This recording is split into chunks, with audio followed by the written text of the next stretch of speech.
Ang pating ay isang uri ng isda na kilala sa matatalim nitong ngipin at sa kakayahan nito na makalangoy ng mabilis. Tinuturing din ito bilang isang mabangis na predator sa dagat. Pero sa likod ng kanilang nakakatakot na itsura ay may iba't ibang katangian ng ilang uri ng sharks na bihirang malaman ng marami. Kaya sa video na ito, ating aalamin ang 15 pinakakakaibang pating sa mundo. Mula sa mga pating na may kakaibang itsura hanggang sa mga pating na may kakaibang ugali. Kaya simulan na natin at kilalanin ang mga pinaka-weird na pating sa mundo.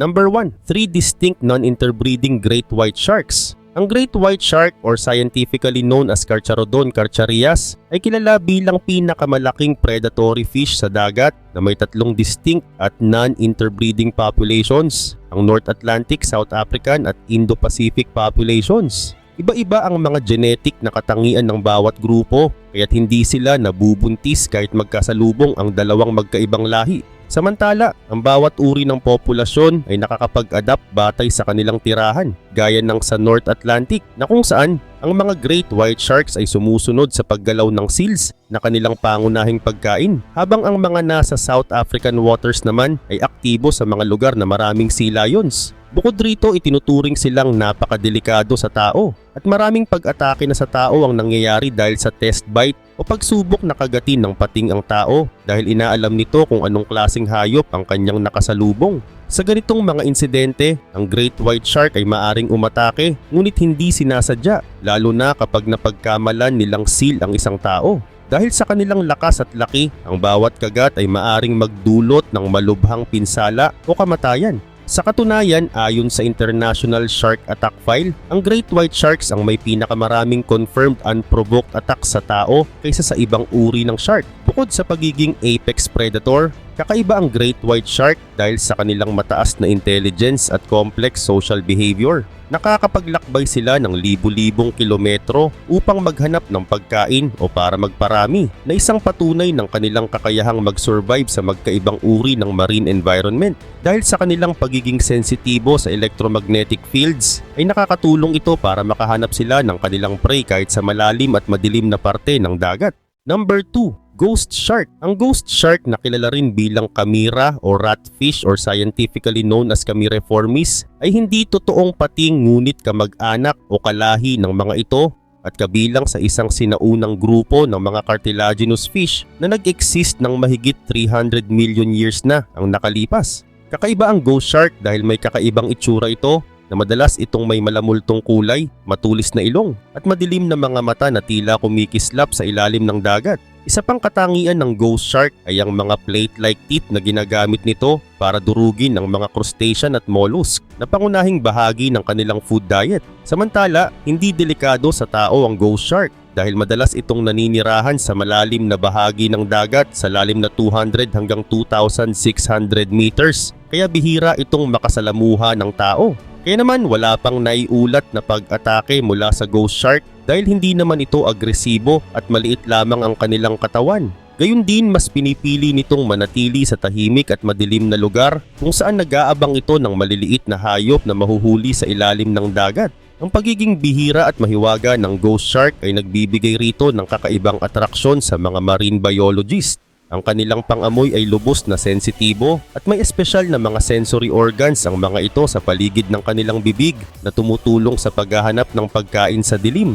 Hindi rin tulad ng ibang isda, may clasper ang ghost shark na isang organ na ginagamit ng lalaki sa pakikipagtalik. Ito ang dahilan kung bakit madalas silang tawaging living fossils dahil nanatili sa kanila ang maraming primitive nature na nawala na sa karamihan ng modernong isda at shark. Sa kabuuan, ang ghost shark ay hindi mapanganib ngunit mahalaga sa pag-aaral ng kasaysayan ng evolution ng mga cartilaginous fish. Number 3. Apristurus. Ang Apristurus na kilala rin bilang ghost cat sharks o demon cat sharks ay isang kakaibang uri ng deep sea shark mula sa genus Apristurus. Kabilang ang mga ito sa pamilya ng Ciliorhinidae sharks at binubuo ng mahigit 40 species, kaya't itinuturing itong isa sa mga pinakakomplikado at bihirang pamilya ng shark.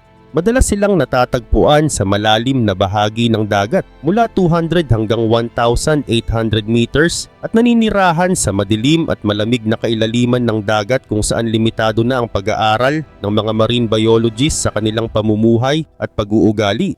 Ang Apristurus sharks ay maliit at slim ang katawan na may sukat mula 30 hanggang 70 centimeters lamang. Dahil dito hindi sila mapanganib sa tao at wala ring naitalang kaso ng pag-atake mula sa kanila. Karaniwan silang nabubuhay sa malalim na tubig kaya bihira silang makasalamuha ng tao. Ang kanilang diet ay pangunahing binubuo ng maliliit na hayop tulad ng mga crustacean at maliliit na isda kaya hindi sila banta sa mga mas malaking organismo tulad ng tao. Bukod dito, walang sapat na lakas ang kanilang panga at ngipin upang makapanakit o makasira ng mas malaking target. Samantala kakaiba ang Apristurus dahil sa kanilang mga natatanging pisikal na katangian. Lalo na ang kanilang malalaking mata na nagbibigay daan upang mas makakita sa dilim. Marami rin sa kanila ang may mga photophores o mga espesyal na cell na nag-i-emit ng liwanag na tumutulong sa kanila na mag-navigate sa malalim at madilim na bahagi ng dagat. Ang kakayahang ito ay mahalaga dahil nakakatulong ito sa kanilang survival at maaaring gamitin para sa mating o para makaakit ng prey sa dilim. Ang mga ghost cat sharks ay may flat at malawak na ulo na nagbibigay sa kanila ng malawak na pangamoy at ang pangtukoy ng galaw ng kanilang mga prey. Number 4, long-tailed carpet sharks. Ang long-tailed carpet shark na kilala rin sa tawag na Eucrosorhinus dasypogon o tasseled wabegang ay isang kakaibang uri ng carpet shark na matatagpuan sa mga coral reef ng Western Pacific, lalo na sa mga lugar ng Australia at Indonesia. Isa itong uri ng benthic shark na nangangahulugang malapit ito sa ilalim ng dagat. Kakaiba ang wabegang na ito dahil sa kanyang natatanging itsura na may malapad at bilugan na katawan na may mga tassel o mga malahiblang palamuti sa gilid ng kanyang ulo. Ang mga tassel na ito ay nagsisilbing camouflage na tumutulong sa kanila na magmukhang bahagi ng reef at mag-attract ng kanilang prey tulad ng maliliit na isda at crustacean. Samantala, hindi itinuturing na delikado ang long-tailed carpet shark para sa tao, ngunit maaari itong umatake kung ito ay napagtripan o naabala habang nagpapahinga.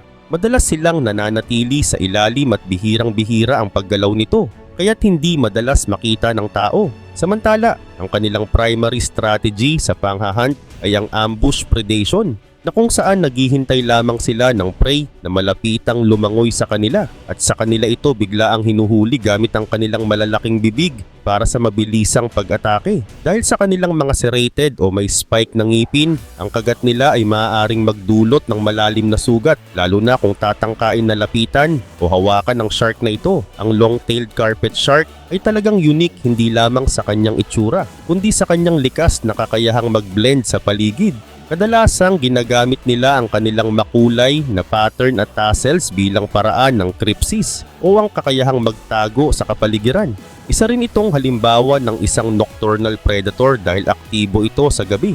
Ang kanilang mabagal na kilos at camouflage techniques ay tamang-tama para sa mabisang paghahunt at ang kanilang pagiging rare ay isa sa mga dahilan kung bakit sila nais pag-aralan ng mga divers at marine biologists. Bagaman bihira silang umatake sa tao, may ilang ulat ng pagkagat mula sa mga wabegang, partikular na sa mga taong nagda-diving o nag-aabang ng shark sa reef. Ang mga insidenteng ito ay kadalasang nagaganap kapag naabala o napagkamalan ng shark na ito na kanilang prey ang paa ng tao. Gayunpaman kung iiwanan silang mag-isa, ang long-tailed carpet shark ay hindi kailanman aatake. Number 5, lantern shark. Ang lantern shark na kabilang sa genus na Ethmopterus ay isang maliit at kakaibang deep sea shark na kilala sa kakayahan nitong maglabas ng liwanag o bioluminescence. Kakaiba ang lantern shark dahil sa kanyang mga photophores na mga espesyal na cell sa balat na nag-i-emit ng blue-green na liwanag.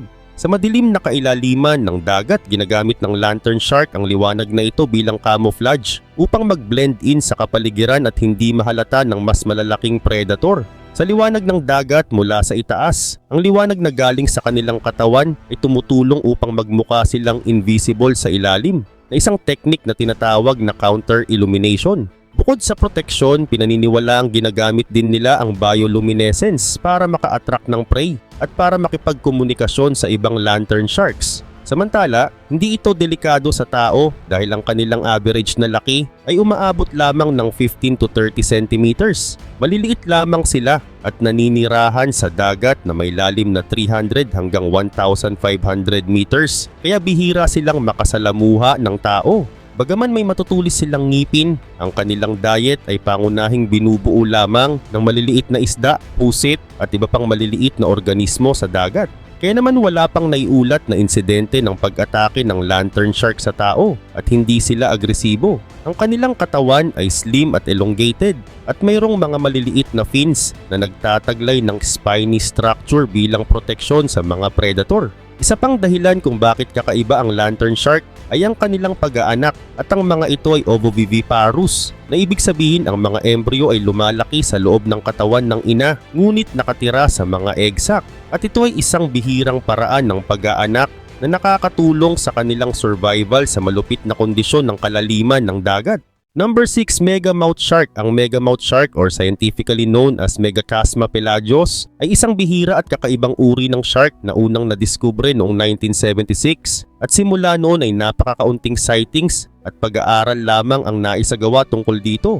Kakaiba ang megamouth shark dahil sa kanyang napakalaking bibig na may malalaking labi at makitid na ngipin na ginagamit upang humigop ng plankton, krill at maliliit na isda. Isa ito sa 3 kilalang species ng filter feeding sharks kasama ang whale shark at basking shark. Ginagamit ng megamouth shark ang kanyang bibig na parang lambat na humihigop ng tubig na may kasamang pagkain at sinasala ang mga plankton sa kanyang mga gills. Samantala, hindi ito delikado sa tao at itinuturing na very light para sa isang shark dahil ang food diet nito ay pangunahing binubuo ng plankton at maliliit na organisms lamang at wala pang naitalang insidente ng pag-atake mula sa megamouth shark. Madalas itong nakatira sa malalim na tubig na umaabot sa lalim na higit 100 hanggang 1,500 meters kaya bihirang makatagpo ito ng mga tao. Ngunit sa ilang pagkakataon, ito ay umaahon sa mas mababaw na tubig sa gabi upang manghuli ng plankton na isang gawain na tinatawag na DL vertical migration. Bukod rito, ang kanilang pisikal na anyo at ugali ay kakaiba dahil sa kanilang malabulbos na ulo at napakakapal na mga labi na halos kasing lapad ng kanilang katawan. May kakayahan din silang maglabas ng blue na liwanag mula sa kanilang bibig na pinaniniwala ang isang anyo ng bioluminescence na maaaring makatulong sa pag-akit ng prey sa dilim ng karagatan. Dahil kakaunti pa lamang ang pag-aaral sa kanila, maraming aspeto ng kanilang pag-uugali at buhay ang nananatiling misteryo. Kaya patuloy silang pinag-aaralan ng mga marine biologists para mas maintindihan ang kanilang papel sa marine ecosystem. Number 7, Greenland shark. Ang Greenland shark or scientifically known as Somniosus microcephalus ay isang kakaibang uri ng deep sea shark na matatagpuan sa malamig na tubig ng Arctic at North Atlantic Ocean. Kilala ito sa pagiging isa sa may pinakamahabang nabubuhay na vertebrate sa mundo na may estimated lifespan na umaabot sa 250 hanggang 500 years, kaya naman madalas itong tawaging living fossil. Dahil mabagal ang paglaki ng Greenland shark at may average na haba ang katawan nito na umaabot sa 4 hanggang 7 meters kapag ito ay ganap na matanda na. Dahil sa mababang metabolic rate nito at pagtira sa malamig na tirahan, kaya nitong mabuhay ng mahabang panahon sa mga kondisyon na hindi kayang tiisin ng karamihan ng mga organismo.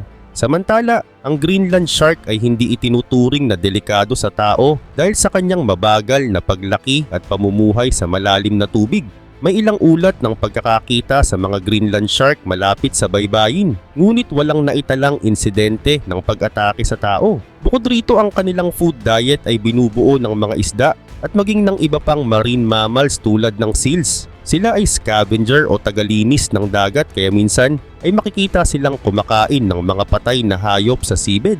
May ilang pag-aaral din na nagpapakita na nakakain sila ng mga bangkay ng mga polar bear at reindeer na pinaniniwalaang nalunod o nakarating sa tubig.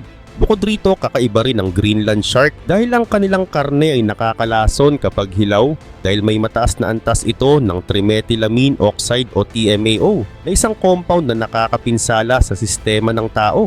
Para ito ay makain, kailangan munang dumaan ito sa mahabang proseso ng pag-aasin at pagpapatuyo para matanggal ang lason. Sa kabila ng kanilang madilim na mata na kadalasang may parasite na nakakabit, nakakalangoy pa rin sila sa dilim at sobrang lamig na bahagi ng dagat gamit ang kanilang enhanced sensory abilities. Samantala, ang parasite na nakakabit sa kanila ay isang copad na kumakapit sa kanilang cornea na maaring nagdudulot ng bahagyang pagkabulag ngunit maaring makakatulong pa rin sa shark upang makaakit ng prey.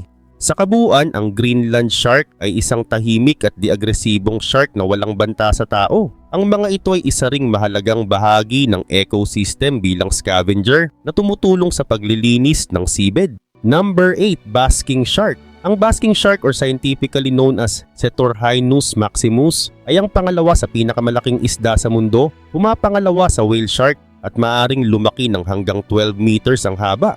Kakaiba ang basking shark dahil isa ito sa tatlong uri ng shark na filter feeder, kasama ang whale shark at megamouth shark. Sa kabila ng kanilang napakalaking katawan at mabagsik na hitsura, hindi sila delikado sa tao. Samantala, ang food diet ng basking shark ay binubuo lamang ng plankton at maliliit na organismo sa dagat kaya't wala itong intensyon na umatake. Ginagamit nila ang kanilang malawak na bibig na bumubukas ng halos 1 meter ang lapad para salain ng tubig habang sila ay dahan-dahang lumalangoy, kumakain ng libu-libong plankton kada araw. Samantala, itinuturing silang di-agresibo at tahimik at wala pang naitalang insidente ng pag-atake ng basking shark sa tao.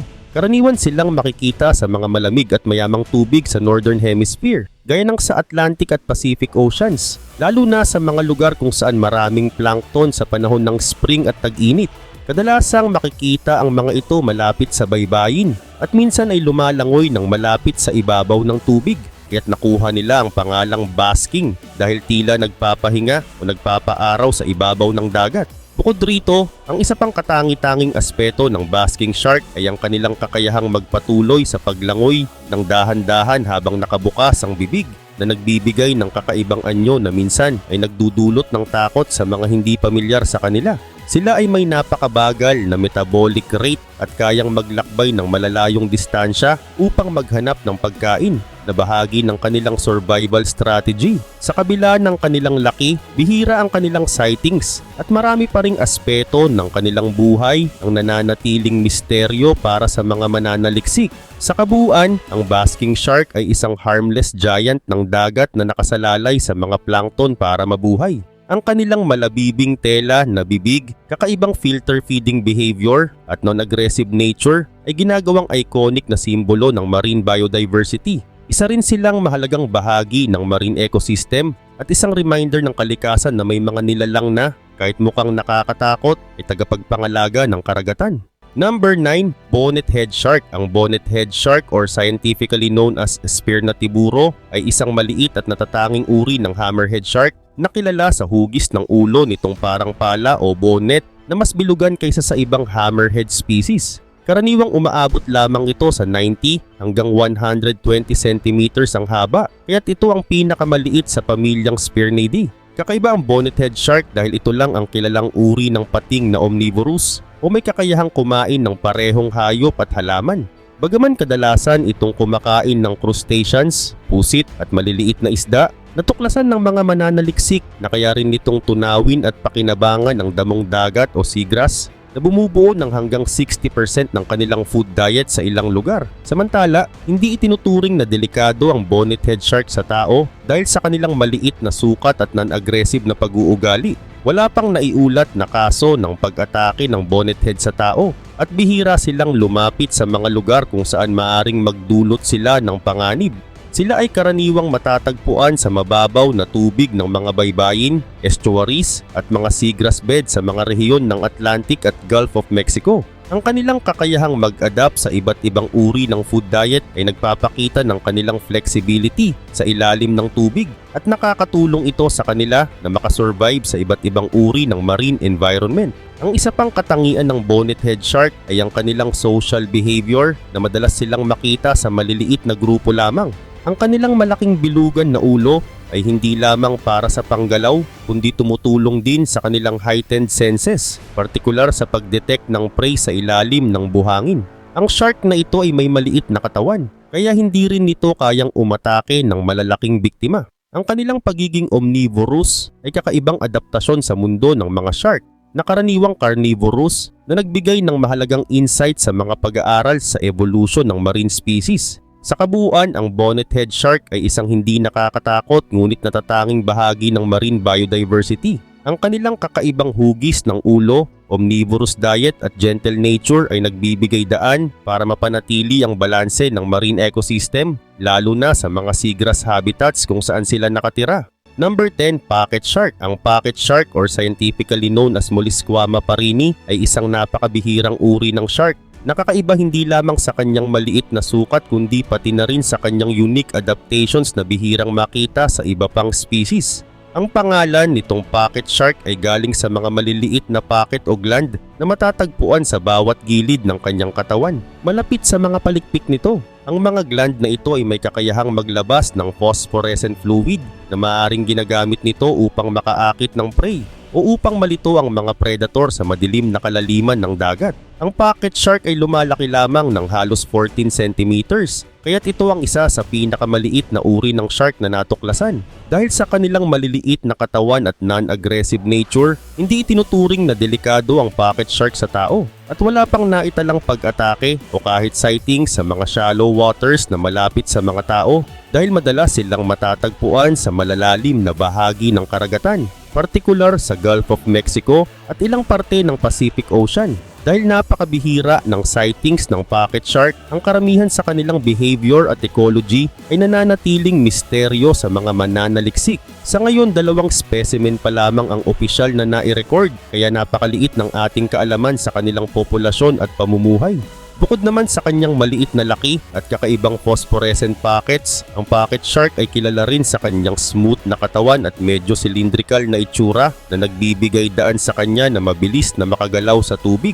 Ang kanilang photophores o mga cell na nag-i-emit ng liwanag sa katawan ay nagsisilbing camouflage para sa kanilang proteksyon sa madilim na kalaliman ng dagat. Ang mga ito ay nagiging invisible sa mga predator mula sa ibaba dahil nagpapalabas sila ng ilaw na kapareho sa natural na liwanag ng dagat. Sa kabuuan, ang pocket shark ay isa sa pinakakamangha-manghang maliit na shark na hindi banta sa tao, ngunit mahalaga sa pag-aaral ng bioluminescence at adaptasyon sa deep sea environments. Ang kanilang rare at kakaibang pisikal na katangian ay nagbibigay daan para mas maunawaan ng mga sayantipiko ang mga makabagong adaptasyon na maaaring makuha ng mga marine species upang mabuhay sa pinakamadilim at pinakamalalim na bahagi ng karagatan. Number 11, Viper Dogfish. Ang Viper Dogfish or scientifically known as Trigonognathus cabeyai ay isang bihira at kakaibang uri ng shark na kilala dahil sa kanyang kakaibang itsura at natatanging adaptasyon sa kalaliman ng dagat. Ang pangalan nito ay hango sa kanyang muka na kahawig ng isang ahas. Partikular na ang kanyang matulis at matatalim na ngipin na nakaturo paatras na parang fangs ng isang viper. Madalas itong matatagpuan sa Pacific Ocean, lalo na sa mga rehiyon ng Japan at Taiwan, sa lalim na umaabot mula 270 hanggang 360 meters, kaya't hindi ito madalas makita ng mga tao. Samantala, isa sa mga kakaibang katangian ng Viper Dogfish ay ang kakayahan nitong lumunok ng malaking pagkain kahit na mayroon lamang itong maliit na katawan, na kung saan ang panga nito ay kayang bumuka ng malaki upang makahuli ng mas malalaking isda at crustaceans. Bukod dito, ang shark na ito ay may mga photophores o maliliit na ilaw sa katawan na ginagamit nito upang mag-camouflage sa madilim na kalaliman ng dagat, kaya't nagiging invisible siya sa kanyang mga biktima at sa mga predators. Bukod rito, ang Viper Dogfish ay hindi itinuturing na banta sa tao dahil nananatili ito sa malalalim na bahagi ng dagat na kung saan hindi naaabot ng mga tao. Hanggang ngayon, wala pang naiulat na kaso ng pag-atake ng Viper Dogfish sa tao. Sa kabila ng kanyang nakakatakot na anyo, ito ay nananatiling hindi agresibo sa mga tao. Ang katangian nito ay ang kakayanan na mag-adapt upang mabuhay sa challenging na kalaliman ng dagat at hindi para makipagsabayan sa ibabaw.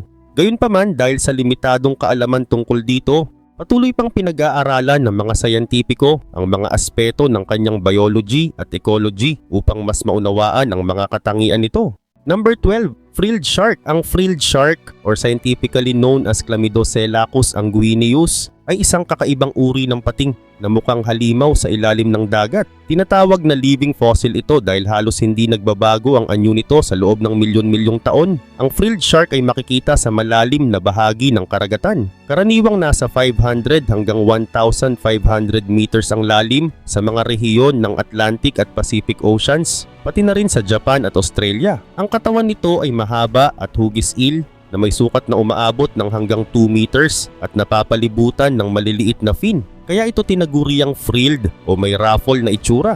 Samantala, ang kakaibang katangian ng frilled shark ay ang kanyang bunganga na puno ng 300 na matutulis at parang mga karayom na ngipin na nakaayos sa 25 na hilera.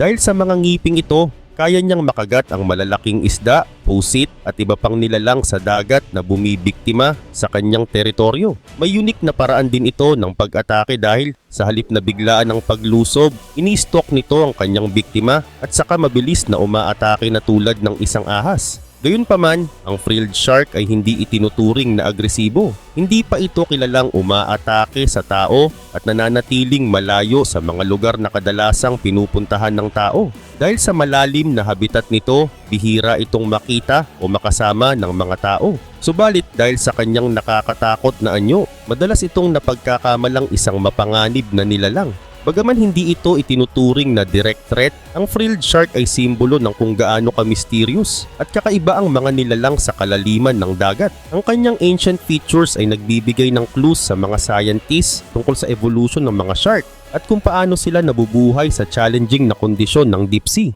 Number 13. Cookie cutter shark. Ang cookie cutter shark or scientifically known as Icischius brasiliensis ay isang maliit ngunit kakaibang uri ng shark na kilala dahil sa kanyang natatanging paraan ng pagkain, kung saan kinukuha nito ang cookie-sized na mga piraso ng laman mula sa kanyang biktima. Samantala, ito ay karaniwang matatagpuan sa mga tropical at subtropical na bahagi ng mga karagatan sa buong mundo, kabilang na ang mga rehiyon sa Atlantic, Pacific at Indian Oceans. Ang cookie cutter shark ay may haba lamang na 16 hanggang 22 inches, ngunit ito ay may kakayahang umatake sa mga mas malalaking nilalang, kabilang ang mga dolphins, whales at kahit submarines. Bukod rito, ang kakaibang paraan ng panghuhuli nito ng pagkain ay ang dahilan kung bakit ito tinatawag na cookie cutter. Sa tulong ng kanyang specialized na bibig at matutulis na ngipin, nakakabutas ito ng circular na sugat sa katawan ng kanyang biktima. At kumakapit ito gamit ang mga labi nito at sa pamamagitan ng pag-twist ng katawan, nakakakuha ito ng bilog na piraso ng laman. Ang shark na ito ay hindi pumapatay ng kanyang biktima at sa halip ay kinukuha lang nito ang piraso ng laman, kaya't hindi ito ganap na tinatawag na predator. Bukod rito, mayroon din itong photophores o mga bioluminescent organs na nagbibigay ng kakaibang glow na ginagamit nito upang mag-camouflage sa mga predator at sa kanyang mga bibiktimahin sa kalaliman ng dagat. Samantala, ang cookie cutter shark ay bihirang makita at hindi agresibo. Gayunpaman, may iilang ulat na ito ay kumakagat sa mga tao. Bagamat ang mga kaso ng pag-atake sa tao ay napakalimitado at hindi rin ito nagreresulta sa malalalang pinsala, gayunpaman ang mga sugat ay maaari pa ring magdulot ng sakit at impeksyon. Noong 2009, may ulat ng mga swimmers sa Hawaii na nakagat ng cookie cutter shark. Number 14. Short fin mako shark. Ang short fin mako shark or scientifically known as Isurus oxyrhynchus ay kilala bilang pinakamabilis na shark sa buong mundo na may kakayahang lumangoy ng halos 45 miles per hour. Ang bilis at lakas nito ay bunga ng streamlined na katawan nito at dahil din sa kanyang makapangyarihang buntot na mabilis na nakakahabol sa biktima. Karaniwang makikita ang short fin mako sa mga temperate at tropical na bahagi ng mga karagatan sa mundo, partikular na sa Atlantic, Pacific at Indian Oceans. At lumalaki ito ng hanggang 4 meters at may timbang na umaabot sa 600 pounds. Kaya't ito ay isa sa mga pinaka-agresibong shark sa open sea. Gayunpaman, ang short fin mako ay carnivorous at pangunahing kumakain ng mga isda tulad ng tuna, swordfish at iba pang malalaking marine animals. At meron itong matutulis at mahahabang ngipin na ginagamit nito para makagat ng maigi nito ang malalaking biktima at may kakayahan din itong tumalon ng mataas mula sa tubig kapag nanghahunt. Bukod sa mga nasabing katangian nito, kakaiba rin ang kanyang metabolism na dahilan kung bakit ito palaging aktibo at laging naghahanap ng pagkain. Samantala, itinuturing itong isa sa mga athlete ng ocean predators dahil sa kanyang mataas na stamina at liksi. Samantala, pagdating sa pagiging mapanganib sa tao, ang short fin mako ay kilalang potensyal na mapanganib. Bagamat bihira ang pag-atake nito sa tao, may mga naiulat na insidente ng pag-atake nito lalo na sa mga divers at fishermen.